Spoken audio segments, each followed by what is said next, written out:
오늘은 룻기 네 번째 아마 말씀이 될 것 같습니다. 여러분 2절을 보시면요, 기억을 다시 한번 상기해서요, 룻이 이삭 줍게 하러 나가면서 시어머니 나오미에게 하는 말이 있었죠.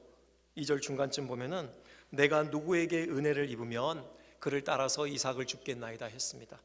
룻에게 은혜가 전적으로 필요했던 것이죠. 그리고 은혜를 입기를 그가 기대하는 마음으로 그가 이삭 주우러 나갔던 것입니다. 그런데 10절 보세요.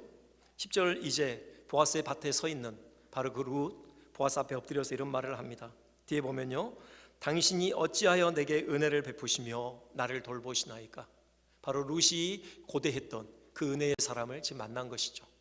보아스로부터 은혜를 베품을 그가 입었던 것입니다. 13절 한 번 더 보실까요? 룻이 또 이렇게 고백합니다. 룻이 이르되 내 주여 내가 당신께 은혜 입기를 원하나이다. 앞으로도 계속해서 보아스로부터 은혜를 입기를 그가 기대하는 그 기대를 표하고 있는 것입니다. 이것을 통해서 우리가 확신할 수 있는 것은 바로 보아스는 은혜의 사람이었다라는 것이죠.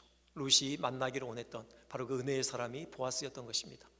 이것을 신앙적인 관점에서 다시 풀어보자면요, 보아스는 하나님께서 룻에게 은혜를 공급하시기를 원하는 데 있어서 그 은혜를 공급하는 통로로서 사용된 사람이었다라는 것입니다. 곧 은혜의 통로였다라는 것이죠. 아마 우리가 하나님을 믿는 사람들로서 이 땅에서 호흡하는 동안 바로 우리에게 있는 소원도 이것일 것입니다. 우리가 하나님의 은혜를 받지만 또 우리로 말미암아서 우리 주변의 사람들이 은혜를 입기를 원하는 것, 곧 하나님께서 공급하실 그 은혜가 우리를 통해서 흘러가는 은혜의 통로로서의 삶을 살아가기 원하는 것, 이거 우리 모두가 다 소원하는 바일 것입니다. 바로 보아스처럼 되는 것이죠.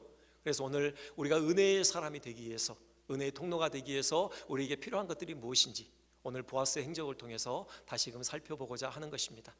먼저 생각할 것은요, 보아스는 진심을 담아서 룻을 격려하고 축복했다라는 사실입니다. 먼저 룻의 반응을 한 번 더 볼까요? 룻이 13절에 이렇게 얘기합니다. 그 뒷부분 보면요, 당신이 이 하녀를 위로하시고 마음을 기쁘게 하는 말씀을 하셨나이다 되어 있습니다. 위로했고요, 또 룻의 마음을 기쁘게 하는 말을 했다라는 겁니다. 여기 마음을 기쁘게 하는 말을 했다, 원어를 그대로 풀어보면요, 내 심장에 말씀하셨다 그렇게 되어 있습니다. 그러니까 룻의 귀에만 보아스의 말이 스쳐 지나간 게 아닙니다. 룻의 귀에만 닿은 것이 아니라요, 룻의 심장에 가 꽂힌 거예요. 룻의 마음을 터치한 것입니다. 룻의 마음에 큰 울림을 줬다라는 거예요. 룻이 왜 이렇게 감격하고 있는지, 도대체 보아스가 한 말이 무엇인지 우리가 생각을 안 할 수가 없겠죠. 11절 12절에 나와 있습니다. 먼저 11절 보면요, 이런 얘기를 해요. 보아스가 이르되 내 남편이 죽은 후로 내가 시어머니에게 행한 모든 것과 내 부모와 고국을 떠나 전에 알지 못하던 백성에게로 온 일이 내게 분명히 알려졌느니라. 룻이 시어머니에게 행한 그 효행, 그 헌신, 이것을 보아스가 인정해주고 있는 것입니다. 내가 들었다, 잘 알고 있는데 네가 얼마나 시어머니를 위해서 큰 희생을 치렀는지 내가 그 사실을 들었다. 네가 시어머니를 위해서 네 부모와 고국을 떠나 이곳 베들레헴까지 함께 온 것, 이것은 아무나 할 수 있는 그런 헌신이 아니다. 이 헌신을 듣는 사람마다 다 이렇게 감탄하지 않을 수 없는 참으로 고귀한 것이다. 이렇게 룻의 그 헌신, 그 희생을 지금 인정해주고 있는 것이에요. 그리고 내가 안다라는 것입니다. 지금 네 처지가 얼마나 적막한 가운데 있는지를 안다. 부모를 떠나고 고국을 등지고 생판 알지 못하던 그 백성들 가운데 이 낯선 땅에 이방 여인으로 홀로 서 있는 너의 그 적막한 처지를 내가 너무나도 잘 알고 있다. 외롭지, 부모가 그립지, 고독하지. 지금 그 룻의 처지를 공감해주고 있는 것이죠. 룻의 행실에 대한 인정이 있고요, 룻의 그 막막한 처지에 대한 공감을 지금 보아스가 해주고 있는 것입니다. 여러분 기억을 거슬러 보면요, 왜 이것이 룻의 마음에 크게 와 닿았을까? 여러분 나오미랑 룻이 베들레헴에 도착했을 때 이스라엘 사람들, 그 베들레헴 사람들이 다 나와서 나오미를 반겼잖아요. 특별히 여인네들이요. 그들 앞에 나오미가 한 말이 뭡니까? 나를 더 이상 나오미라고 부르지 마라. 나를 마라라고 불러다오. 하나님께서 내 인생을 텅 비게 만들었고 내 인생을 참으로 비참하게 만드셨다. 이렇게 탄식을 불어놓았지 않습니까? 여러분 그 자리에 룻이 서 있었습니다. 나오미의 그 탄식 가운데는 전혀 룻이 고려되고 있지 않았잖아요. 룻은 안중에도 없었습니다. 여러분, 룻이 서운하지 않았을까요? 자기가 얼마나 큰 희생을 치르고 시어머니를 지키기 위해서 지금 그곳에 함께 서 있습니까? 근데 그 희생과 헌신을 나오미가 몰라주는 거예요. 여러분, 인간인지라 룻의 마음에 소남이 있었을 것입니다. 그런데 지금 생판 알지 못하던 한 남자, 자기가 지금 일하고 있는 그 밭의 주인인 이 남자로부터 자기의 그 고귀한 희생의 가치를 인정받고 있는 것입니다. 그리고 자기의 그 막막한 처지를 공감해주고 있는 것이죠. 당연히 룻이 감동하지 않을 수 없었을 것입니다. 여러분, 더 나가서요, 보아스는 룻에게 확신을 주고 있습니다. 여러분, 12절 중간쯤에 보면 이렇게 얘기하죠. 이스라엘의 하나님 여호와께서 그의 날개 아래 보호를 받으러 온 내게, 이렇게 얘기하고 있습니다. 여러분, 보아스는 신앙의 눈이 있었어요. 지금 룻이 이곳 베들레헴까지 오게 된 것이 단지 시어머니 때문만은 아니고 곧 그의 신앙의 중요한 결단이 그 안에 있었음을 보아스는 볼 수 있는 눈이 있었던 것입니다.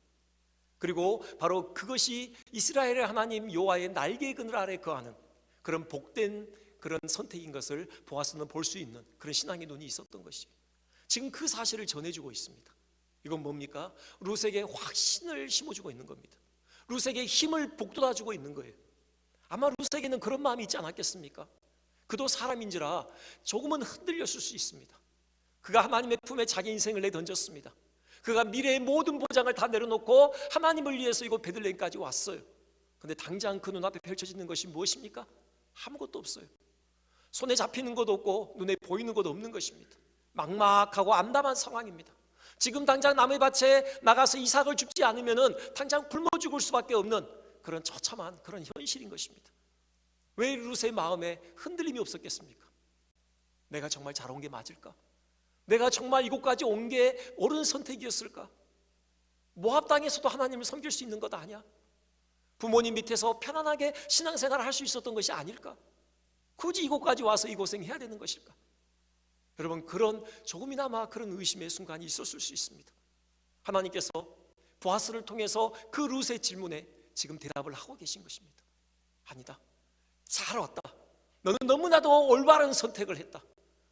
너는 단지 무모한 그런 모험을 한 것이 아니야. 네가 온 것은 이스라엘의 하나님 여호와 그분의 날개 그늘 아래 보호를 받으러 온 것이야. 너는 지금 그분의 그 날개 그늘 아래 보호를 받고 있는 것이란다.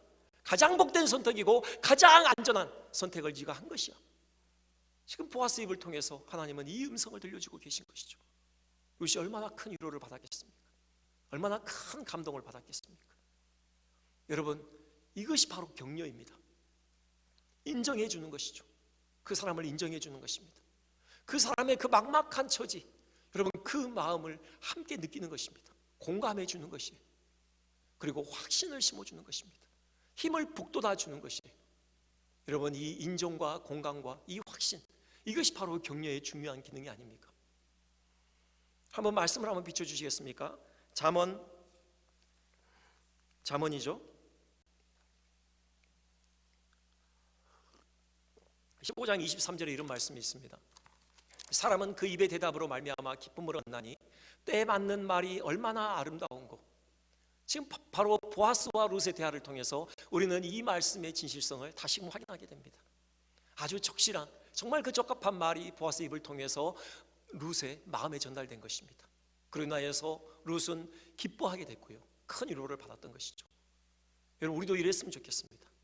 우리도 정말 때에 적실한 말로 우리가 다른 사람들에게 격려를 아낌없이 베풀었으면 좋겠습니다. 격려가 가지고 있는 중요성 우리 모두가 다 알고 있습니다. 때로는 한마디 칭찬이, 한마디 그 격려의 말이 그 사람의 인생 전체를 바꾸는 큰 변곡점이 된다는 것, 우리 너무나도 잘 알고 있습니다. 굳이 얘기할 필요가 없지만 우리 한 가지만 한번 드려보겠습니다. 여러분, 빌리 그레이엄 목사님을 잘 아시죠? 세계적인 복음 전도자 아닙니까? 몇 년 전에 하나님의 부르심을 받았지만 그분이 남긴 그 족적은 우리 기독교 사회에서 정말 빼놓을 수 없는 커다란 족적입니다. 근데 그분에게도요, 그분이 어릴 때는 아주 말썽꾸러기였다고 하더라고요. 소문난 말썽꾸러기. 동네 사람들이 그 소년 빌리가 지나가는 것을 보면은 다들 혀를 ጭጭ 차면서 고개를 절레절레 흔들면서, 저 빌리 앞으로 저 녀석이 뭐가 되려고 저렇게 말썽만 피우고 다니지, 다들 이렇게 비난을 늘어놨다고 해요. 그런데 하루는요, 그 동네 할머니가 그 소년 빌리의 등을 다독여주면서 진심으로 이렇게 격려를 했다고 합니다. 예, 빌리야,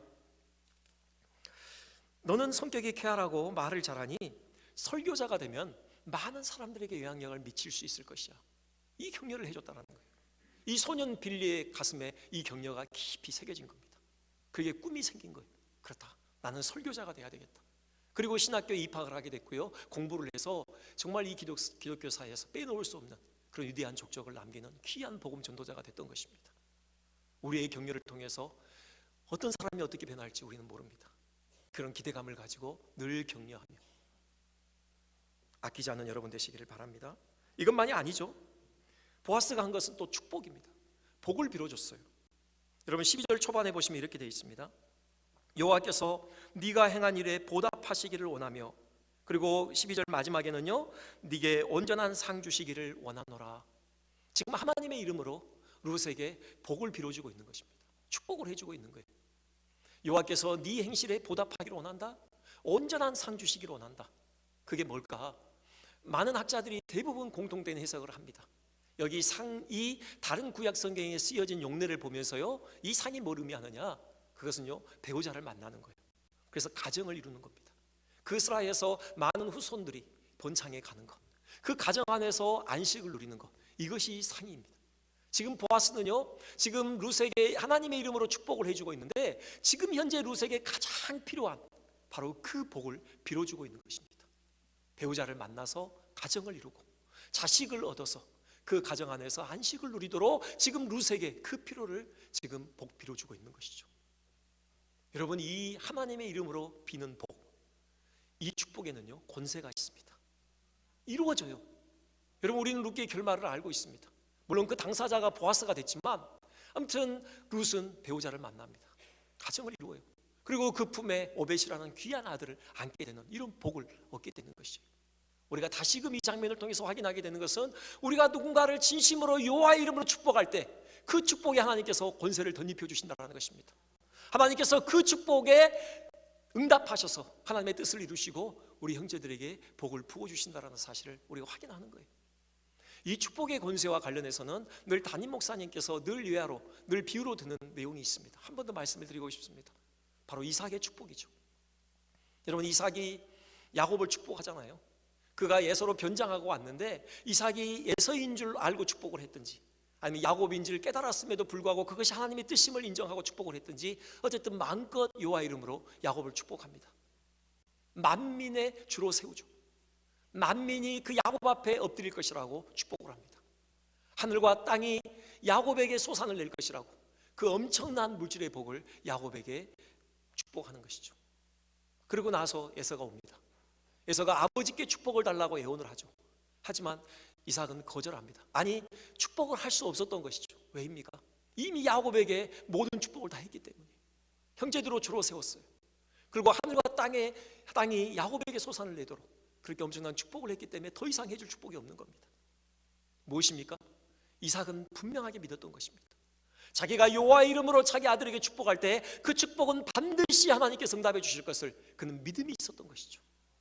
여러분, 우리 이런 믿음을 가지고, 우리 그런 기대감을 가지고 우리가 마음껏 우리 형제들, 우리 이웃들을 축복했으면 좋겠습니다.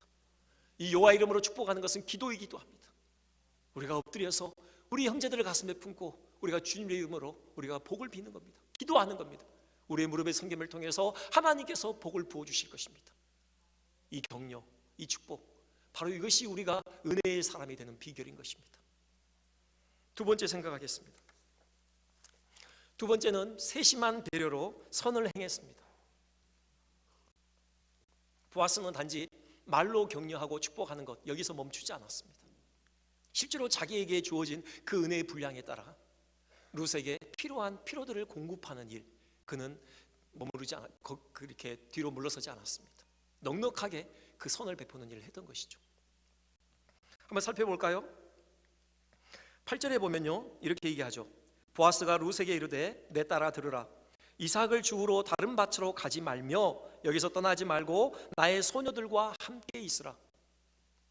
계속해서 그 밭에서 이삭을 죽을 수 있도록 허락을 해주는 것입니다. 사실 룻의 마음에 그런 염려가 있지 않았겠습니까? 오늘은 어떻게 겨우 허락을 받아서 그 밭에서 이삭을 죽고 있습니다. 하지만 내일은 어떻게 합니까? 내일 다시 여기 오면은 나를 다시 받아줄까? 혹시 쫓겨나지는 않을까? 그럼 내가 어떤 밭으로 내일 또 가야 되지? 이런 염려와 함께 이삭을 줍고 있지 않았겠습니까? 근데 보아스가 룻을 부르는 겁니다. 그러더니 하는 말이 다른 밭으로 가지 말라는 거예요. 내일 또 여기 오라는 겁니다. 여러분, 이것이 룻에게는 복음이었을 것입니다. 9절은 또 뭐라고 합니까? 그들이 베는 밭을 보고 그들을 따르라 되어 있습니다.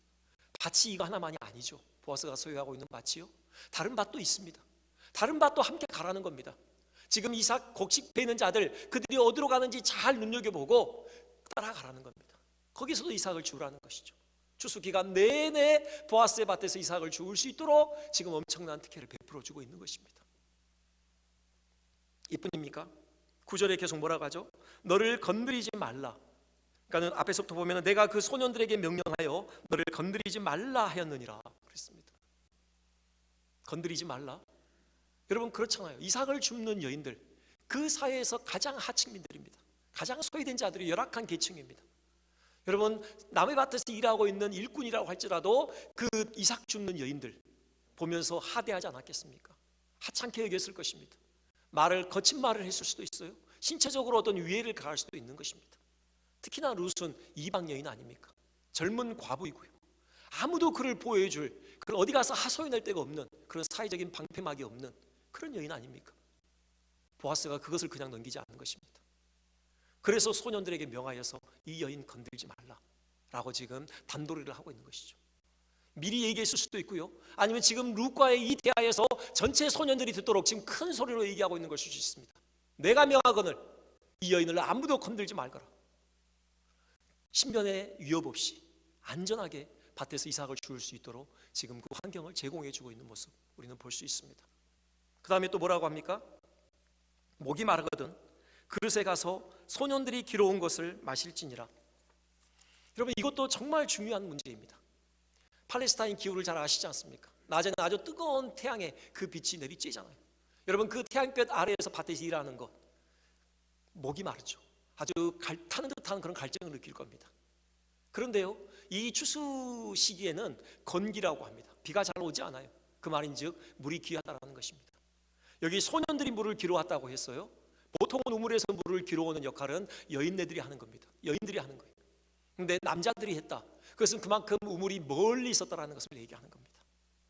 그런데 그 소년들이 기러온 그 귀한 물, 언제든지 목마르거든 가서 마실 수 있도록 그 특혜를 지금 베풀어 주고 있는 거예요. 보아스가 얼마나 세심하게 룻의 필요를 하나하나 채워가는지를 우리가 지금 확인하고 있는 것입니다. 이것에서 멈추지 않아요.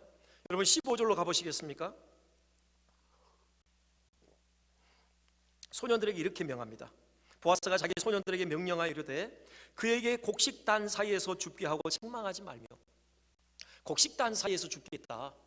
여러분, 당시의 그 풍경을 보면요, 그 곡식을 베는 소년들이 있습니다. 남자들이 있어요. 그들이 곡식을 베놓으면요, 그 단을 묶는 여인들이 있습니다. 소녀들이죠. 그리고 그 뒤에 멀찍이 떨어져서 이삭 줍는 여인들이 있는 겁니다. 이삭 줍는 여인들은요, 그 곡식단 가까이 할 수가 없어요. 인색한 주인들은 그 곡식단 사이에 떨어져 있는 이삭을 먼저 줍기 위해서 가까이 오는 걸 금했기도 했고요, 또 보통은요, 혹시라도 이삭을 줍다가 곡식단 사이에 있는 줄기를 몰래 빼갈까 봐 접근을 금했던 것입니다. 보아스는 뭐라고 해요? 곡식단 사이에서 줍게 하는 거예요. 그만큼 이삭을 줍는 것을 수월하게 만들어주는 것입니다. 더 나갑니다. 16절 보니까 이렇게 되어 있어요. 그를 위하여 곡식 다발에서 조금씩 뽑아버려서 그에게 줍게 하고. 이미 거둔 곡식이에요. 보아스의 것입니다. 거기서 줄기를 뽑으라는 겁니다. 그래서 버려두라는 것이죠. 어떤 사람이 이 대목에서 이런 질문을 할 수 있어요. 아니, 그럴 바에는 차라리 그냥 곡식단을 룻에게 안겨주면 되지 않습니까? 그게 훨씬 더 쉽지 않습니까? 아니요, 보아스는 룻을 배려하고 있는 겁니다. 그것은 룻을 인격적으로 대우하는 게 아니에요. 룻은 지금 구걸하러 온 것은 아닙니다. 율법이 허용한 한도 내에서 자기 손의 수고의 열매를 거두기 위해서 온 거예요. 그것을 존중해 주는 겁니다. 하지만 룻이 모르게 그 곡식단에서 줄기들을 흘려보내게 한 거예요. 그래서 훨씬 더 쉽게 이삭을 주울 수 있도록 배려를 하고 있는 것이죠. 여러분, 보아스가 얼마나 세심하게 지금 룻을 배려하며 그에게 실질적인 도움을 주고 있는지를 우리가 보는 것입니다. 이것이 놀라운 것은 이것은 율법이 정한 한계를 넘어선 것입니다. 율법이 규정한 그 한계를 넘어서서 지금 룻에게 선을 베풀고 있는 거예요. 여러분, 율법이 뭐라고 규정하고 있습니까? 추수할 때 밭 모퉁이를 다 베지 말라고 하죠. 왜요? 밭 모퉁이의 것은 가난한 자의 몫이기 때문에요. 아주 인색한 사람들은 뭐 그 명령 무시했을 수도 있고요, 또 형식적으로나마 지키느라고 겨우 한두 줄, 아주 조금 남겨놨을 수 있어요. 왜냐하면 하나님께서 정확한 그 범위에 대해서 얘기하고 계시지 않거든요. 아마 보아스는 넉넉하게 남겨놨을 것입니다. 그리고 또 하나가 뭡니까? 밭에 떨어진 이삭을 줍지 말라는 거예요. 그것은 가난한 자의 몫이기 때문에. 여기까지가 율법이 정한 겁니다. 근데 보아스는 어떻게 해요? 이미 자기 거라고요. 자기가 수확한 거, 자기 호주머니에 들어간 거예요. 그것을 다시 내놓고 있는 겁니다. 그것을 자기 마음대로 쓰더라도 어느 누구도 뭐라고 할 사람이 없어요. 합법적으로 보아스의 것이기 때문에. 하지만 거기서 다시 떼서 룻에게 안겨주고 있는 거예요. 율법을 넘어선 그런 초월적인 선을 지금 베풀고 있는 모습을 볼 수 있어요. 어쩌면 이것이 율법이 원래 원했던 것일 수 있어요. 율법은 최소한으로의 어떤 그 규정만을 정하고 있는 거예요. 인간의 타락한 본성에 의해서 이것이라도 정해놓지 안 하면은 그 사회가 깨어질까봐 이것이라도 해야 된다라고 최소한의 규정을 만들어 놓은 것이죠. 보아스는 그걸 넘어서서 넉넉하게 베푸는 거예요. 여러분, 11조라는 게 그런 거잖아요. 11조라는 것이 10의 1만 드리면은 우리가 하나님께 할 도리를 다 한 겁니까? 나머지 10의 9는 이제 우리의 것이고 우리 마음대로 우리를 위해서 써도 됩니까? 그게 아니잖아요. 그것만큼이라도 최소한의 규정, 그것만은 하나님께 드려야 된다는 것이고요. 나머지 10의 9요, 그것도 하나님의 것이잖아요. 하나님께서 언제든지 원하시면 하나님의 방식대로 하나님께 드릴 그런 준비가 되어 있어야 된다. 이것이 바로 11조의 정신인 것이죠. 보아스는 지금 그 정신을 실천하고 있는 것입니다. 여러분, 우리가 남들을 도울 수 있는 방법은 많이 있습니다. 우리가 시간을 우리가 드릴 수 있고요, 또 우리의 재능을 우리가 또 기부할 수 있습니다. 하지만 뭐니 해도 어쨌든지 간에 머니인 것 같습니다. 돈인 것 같아요. 물질을 드리는 거예요. 그것이 남을 돕는 데 있어서 사실 빼놓을 수 없는 가장 중요한 수단인 것은 우리가 부인할 수 없습니다.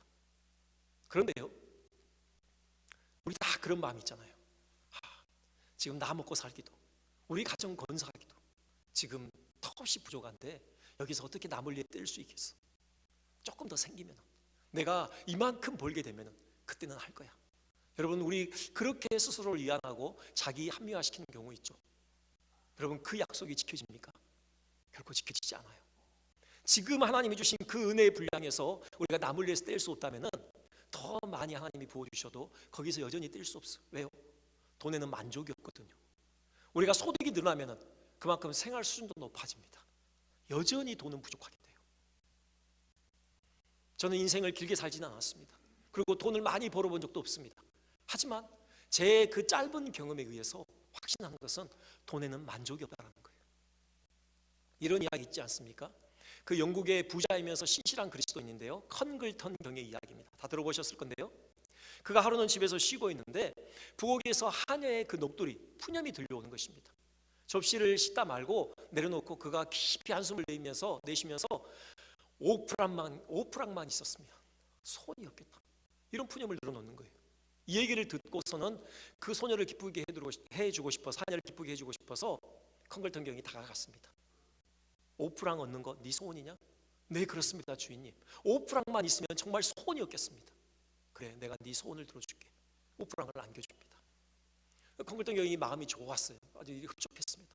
그리고 이제 정원을 거닐었어요. 근데 그때 또 그의 귀에 그 하녀의 푸념이 또 들려오는 것입니다. 아이고 아까워라, 내가 왜 10프랑이라고 얘기하지 않았을까? 여러분, 이런 푸념, 여전히 불평 가운데 거에 있는 걸 보는 거예요. 좀 돈에는 만족이 없어요. 돈이 많다고 해서 남들에게 많이 베푸는 것 아닙니다. 하나님이 내게 주신 그 은혜의 분량, 그것에서 떼는 것, 이것이 진정한 헌신이고 이것이 진정한 나눔인 것입니다. 풍요의 기준이 바뀌어야 되겠죠. 우리가 많이 누린다고 해서 그것이 풍요로운 것이 아니라요, 많이 나눌 때 나누는 삶, 그것이 바로 풍요인 것이죠. 하나님께서 그런 약속하셨습니다. 여러분, 잠언 한번 보여주시겠습니까? 잠언 19장 17절 말씀인데요, 가난한 자를 불쌍히 여기는 것은 여호와께 구워드리는 것이니 그의 선행을 그에게 갚아주시리라 그랬습니다. 여러분, 이 말씀이 실제로 경험되어진 그런 예가 있습니다. 허드슨 테일러인데요, 인도 내지 선교사 아닙니까?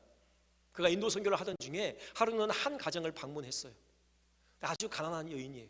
그 품에는 젖먹이 아이가 이렇게 안겨 있었습니다. 근데 지금 병이 들어서 침대에 누워 있어요. 지금 허드슨 테일러의 그 수중에 2실링 6펜스가 있었다고 합니다. 그래서 그 속으로 그렇게 얘기했어요. 내가 3실링 6펜스만 있었으면 그 1실링을 기쁨으로 이 여인에게 주었을 텐데. 그러면서 그 여인에게 이렇게 얘기를 합니다. 낙심하지 마십시오. 하늘에는 자비롭고 사랑 많으신 아버지가 계십니다. 이렇게 위로하고 이제 돌아오려고 하는데 그 속에서 성령님의 음성이었겠죠. 이런 음성이 들리는 거예요.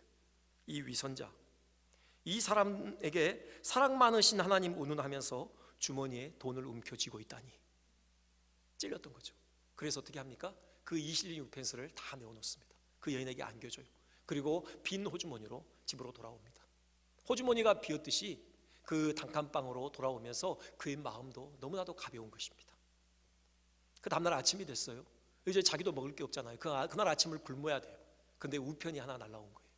열어보니 거기에 10실링짜리 금화가 들어있었던 것입니다. 그러면서 이 말씀을 생각했던 것이죠. 아, 이 말씀이 진리구나. 가난한 자를 불쌍히 여기는 것은 여호와께 구워드리는 것이구나. 그의 선행을 하나님께서 갚아주시는 거구나. 그렇습니다. 우리 삶에서 우리가 이 말씀이 진리인 것을 우리가 매번 확인했으면 좋겠습니다. 다시 말씀드리지만 풍요는 우리가 얼마큼 가지고 있느냐, 이것에 의해서 결정되는 것이 아닌 것 같습니다. 삶의 풍요는 내가 얼마큼 흘려보내느냐, 얼마큼 다른 사람들과 나누느냐, 바로 이것에 의해서 결정되는 것이죠. 하나님의 그 풍성한 은혜, 우리를 통해서 많은 사람들에게 흘려보내는 그런 삶을 살기를 주님의 이름으로 축원드립니다. 마지막 세 번째입니다. 보아스가 루스에게 베푼 은혜는 그녀를 공동체의 일원으로 받아들였다라는 것입니다. 밭에서 분주하게 다들 일하고 있습니다. 근데 다들 기다리던 시간이 왔어요. 무슨 시간입니까? 점심시간이죠. 다들 일하던 것을 내려놓고요, 그 임시로 마련된 간이 식탁으로 다들 모여들었습니다. 거기는 음식이 준비되어 있었고요, 정말 그렇게 기다리던 그 점심시간에 다들 모였죠. 근데요, 그 시간이 너무 곤혹스럽게 여겨지던 한 사람이 있었습니다. 누구겠습니까? 바로 룻이죠. 저는 이렇게 유학을 했지만 그 남아공에서 공부를 했는데요, 뭐 흑인들도 있고 백인들도 있고 그런데 감사하게 학교에서 우리 한국 학생들에게 연구소를 이렇게 마련해 줬어요. 그래서 우리는 늘 연구소에 아침에 가서 늘 밤까지 거기서 이렇게 논문 쓰고 그럴 수 있도록 배려를 해준 거죠. 도시락 2개 싸가지고 가서 밥을 먹었습니다. 근데 저 혼자 먹든 뭐 같이 먹든 그래도 한국 사람들하고 같이 먹었기 때문에 불편이 없었어요. 긴장이 없었습니다. 편안했어요. 근데 영국에서 공부를 하신 어떤 목사님께서 그런 얘기를 하시더라고요. 그 초창기에, 유학 초기에 정말 힘들었던 시간이 언제냐면은 이 점심시간이었다라는 거예요. 말이 잘 안 통하잖아요. 말이 안 통하면은 식사 시간에 긴장이 있게 되잖아요. 그래서 자기를 안 끼워줬다는 거예요. 그래서 늘 혼자 식탁을 마주하는 또 그런 시간을 가졌대요. 지금이야 뭐 혼밥 문화가 이렇게 보편화돼서 뭐 혼자 먹는 건 이상하지 않지만, 여러분 생각해 보십시오. 피부색이 다른 그 백인들 틈에 그냥 혼자 식탁을 마주하고 밥을 먹어야 되는 그 곤혹스러움이 얼마나 컸겠습니까? 지금 룻이 그런 거예요. 혹시 아침에 나올 때 그가 도시락을 못 들고 나왔을 수도 있어요. 먹을 것이 없었을 수 있습니다. 그냥 나왔어요. 그렇다면은 점심시간이 더 힘들죠. 혹시라도 도시락을 가지고 왔다고 하더라도 어디서 먹냐고요. 어디 밭에서 혼자 이렇게 쭈그리고 앉아서 처량하게 먹습니까? 곤혹스러운 시간이죠. 보아스가 이걸 놓치지 않아요. 은혜의 사람 아닙니까? 그래서 14절이죠. 식사할 때 보아스가 룻에게 이르되 이리로 와서 떡을 먹으며 네 떡 조각을 초에 찍으라 하므로 룻이 곡식 베는 자 곁에 앉으니. 여러분, 보아스가 룻을 부르는 거예요. 이리 와라. 그리고 자리를 마련해 주는 겁니다. 곡식 베는 자 곁에 룻이 앉게 된 거예요. 여러분, 떡을 줘요. 그리고 그 떡을 찍어 먹을 수 있는 초를 준 거죠. 뭐 우리식으로 하자면 조청이고, 여기 초라고 했으니까 아마 발사믹 소스 뭐 이런 비슷한 걸 준 겁니다. 풍성히 먹을 수 있도록 준 것이죠. 네. 여러분, 그리고 더 나가서요, 지금 볶은 곡식을 줬다고 돼 있죠. 그가 볶은 곡식을 주매 돼 있습니다. 보아스는 그 식탁의 주인입니다. 많은 사람들이 둘러앉았기 때문에 룻과 보아스의 자리에는 거리가 있었을 거예요. 보아스가 어떻게 합니까? 볶음곡식을 손에 들고 룻이 앉은 자리까지 이동하는 겁니다. 그 접시에 볶음곡식을 수북히 쌓아놓는 거예요. 이것은 당시 사회 통념상 있을 수 없는 일이죠. 그 사회 통념을 넘어서는 그런 선한 행위를 지금 보아스가 룻에게 하고 있는 것입니다. 여러분, 한번 머릿속으로 그려보십시오. 보아스가 마련한 그 밭에 임시로 마련된 그 간이 식탁이에요. 얼마나 아름답습니까? 거기는 어떠한 차별도 없습니다. 비록 차려진 음식이 그렇게 화려하진 않을지라도 거기에 참여한 모든 사람들의 마음만큼은 따뜻하고 너무 즐거운 것입니다. 가난한 자와 부한 자의 차이가 없어요. 남자와 여자의 차별이 없습니다. 이방인과 유대인의 차별이 없는 것입니다. 여러분, 여호와의 총에 들어올 수 없다라고 율법이 엄히 선언했던 그 모압 여인 그 룻이 유대인들의 그 식탁의 공동체에 함께 참여하고 있는 것입니다. 남의 밭에서 이삭을 줍던 그 천한 그 여인이 그 보아스 그 밭 주인과 함께 식탁의 규제를 나누고 있는 것이에요. 얼마나 아름답습니까? 여러분, 이것이야말로 바로 우리 주님께서 십자가의 피 흘리심으로 값주고 사내신 교회의 공동체가 빚어지기를 원했던 바로 그 모습인 것입니다. 여러분, 이 말씀 한번 보실까요? 갈라디아서 3장 27절부터 한번 보여주시겠습니까? 누구든지 그리스도와 합하기 위하여 세례를 받은 자는 그리스도로 옷 입었느니라. 너희는 유대인이나 헬라인이나 종이나 자유인이나 남자나 여자나 다 그리스도 예수 안에서 하나이니라. 여러분, 이것이 우리 주님께서 피 흘리시면서 꿈꾸셨던 그런 공동체입니다. 거기는 어떠한 차별도 없는 것입니다. 부한 자나 가난한 자나 종이나 주인이나 남자나 여자나 이방인이나 유대인이나 할 것 없이 모두가 주 안에서 하나 되는 것, 이것이 주님이 꿈꾸셨던 공동체이죠. 보아스는 지금 그 공동체를 이미 구약에서 이루어내고 있는 것입니다. 그리스도로 옷 입었다. 여러분, 최근에 제 막내 아직 7살인데요 워낙 에너지가 막 넘쳐서 제가 같이 놀아줄 시간은 많이 없고, 그래서 축구 교실을 보냈습니다. 같은 유치원에 있는 애들 3명인가가 축구 교실을 다닌대요. 근데 여러분, 김병지, 그 유명한 김병지 축구 교실입니다. 알아봤더니 가까운 데 있더라고요. 그리고 비용을 다짜고짜 비용부터 물어봤는데 생각보다 저렴합니다. 그래서 제가 직접 데리고 갔거든요. 지난주에 코치를 만나기 위해서요. 근데 그 아이까지 포함해서 그 7세 반이 7명이에요. 근데 나머지 6명은 이미 다녔던 애들이기 때문에 다 유니폼을 걸치고 갔습니다. 그 김병지 축구 교실이 써있는. 우리 애만 그냥 사복을 입고 간 거죠. 얘가 그게 어색했는지 계속 몸을 이렇게 가려요. 자기를 이래요. 그러면서 계속 묻습니다. 유니폼 언제 오냐고, 축구복 언제 오냐고. 여러분, 우리가 세상에서 무슨 옷을 입고 있든지 상관없어요. 여러분, 우리 중에 돈이 많은 분도 있고 아주 돈이 없는 분도 있습니다. 학벌이 아주 높은 분도 있고 낮은 분도 있죠. 잘생긴 분도 있고 그렇고 그렇게 생긴 분도 있을 수 있습니다. 여러분, 우리가 세상에서 어떤 옷을 걸쳤든지 그럼 그거 다 벗는 겁니다. 오직 딱 하나, 그리스도의 옷으로 우리가 갈아입는 거예요. 여러분, 축구장에서는 다 똑같아요. 그들이 사회에서 무슨 옷을 입고 오든지 그 옷 다 벗는 겁니다. 축구 옷으로 갈아입어요. 우리는 그리스도인입니다. 우리가 사회에서 무슨 옷을 입고 있는지 이거 중요하지 않아요. 우리는 그리스도의 옷으로 옷 입고 있는 자들이에요. 교회는 어떤 차별도 없는 겁니다. 여러분, 그리스도의 옷으로 옷 입고 있다. 이것이 의미하는 바가 뭡니까? 우리는 다 똑같은 죄인들이라는 거예요. 우리는 그리스도의 그분의 그 피 흘림이 없이는 도무지 구원 얻을 수 없는 영원한 지옥 형벌의 고통을 감당해야 될 그런 죄인들이었다라는 것입니다. 우리에게 필요한 것은 오직 그리스도의 은혜예요. 오직 그리스도의 은혜로만 살 수 있는 그런 자들이라는 것에 대한 그 확증이 바로 그리스도의 옷 입었다라는 것을 의미하고 있는 바입니다. 그러니 우리 가운데 무슨 차별이 있습니까? 또 그리스도로 옷 입었다라는 것은 그리스도의 그 고귀한 핏값으로 사내심을 받은 존귀한 자들이라는 것입니다. 우리는 세상에 그 돈으로 매길 수 없는 존귀한 자들입니다. 하나님의 아들 그분께서 흘리신 그 핏값으로 사내심을 받아 우리는 그리스도인이 된 것이에요.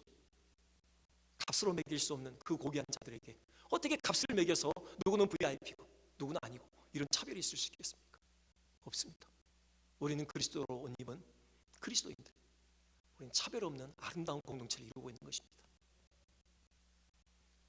여러분, 우리 중에 어느 누구도 소외되지 않도록, 어느 누구도 차별받지 않도록, 룻처럼 그렇게 혼자 그 시탁을 마주해야 되는 그런 곤란한 지경에 처하지 않도록 우리는 불러드려야 할 것입니다. 먼저 다가가게 할 것이고, 우리는 가슴에 품어야 할 것입니다. 이 공동체를 이루는 데 있어서 가장 중요한 동목이 뭘까? 여전히 겸손인 것 같습니다. 교만하지 않는 거예요.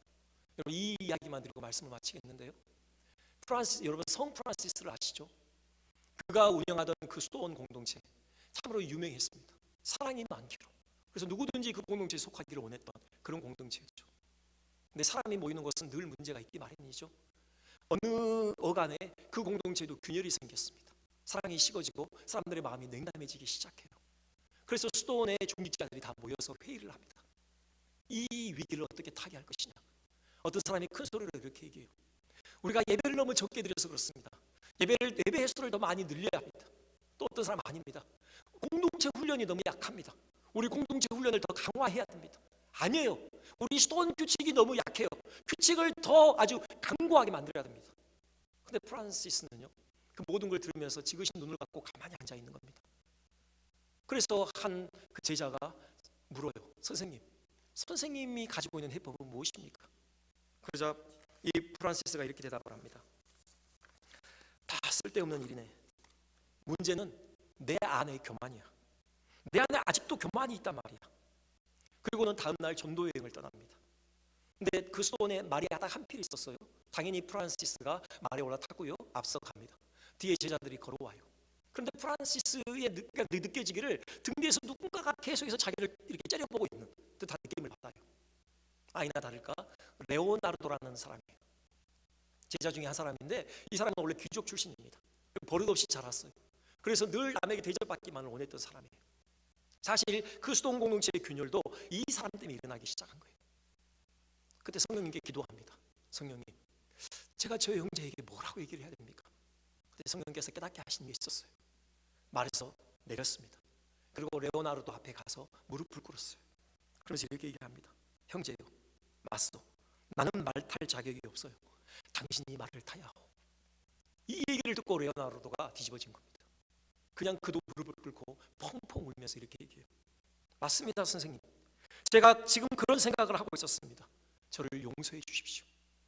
이 형제가 깨어짐으로 인하여서 다시 그 공동체가 회복된다고 해요. 더 사랑이 많은 공동체, 그래서 더 많은 사람들에게 선한 영향을 끼치고 복음의 능력을 발휘하는 공동체로 남을 수 있었다는 그런 이야기가 있습니다. 여러분, 마지막으로 살펴보고 싶은데요, 여러분 14절을 한 번 더 보십시오. 14절 마지막에 이렇게 되어 있습니다. 그 모든 결과가 어떻게 되어 있습니까? 룻이 배불리 먹고 남았더라 되어 있습니다. 룻이 베들레헴에 와서 처음으로 경험한 그 풍성함입니다. 배불리 먹고 남았어요. 떡집에 와서 하나님이 베푸시는 그 떡을 먹고 그가 배불리 먹고 남는 이런 역사를 경험한 것입니다. 물론 은혜의 사람 보아스를 통해서요. 그것으로 인해서 나오미도 배불리 먹고 남는 또 그런 은혜가 또 이렇게 흘러갑니다. 우리가 은혜의 사람이 됐으면 좋겠습니다. 이 땅에 호흡하면서 누군가에게 우리가 은혜를 흘려보내는 통로가 되어져서 룻처럼 그도 배불리 먹고 남는 그 풍요로움을 경험할 수 있었으면 좋겠습니다. 이것이 우리 모두의 삶이 됐으면 좋겠습니다. 우리 아낌없이 격려하고 축복합시다. 우리 말로만 그치지 말고 우리 행함과 진실함으로 우리가 할 수 있는 그 은혜의 분량을 다해서 최선을 다해서 우리가 남을 섬깁시다. 어느 누구도 배제하지 말고 진정으로 우리 공동체 이론으로 우리가 끌어안읍시다. 우리의 그 섬김을 통하여서 배불리 먹고 남는 그런 역사들이 풍성해지기를 주님의 이름으로 축원합니다. 기도하겠습니다.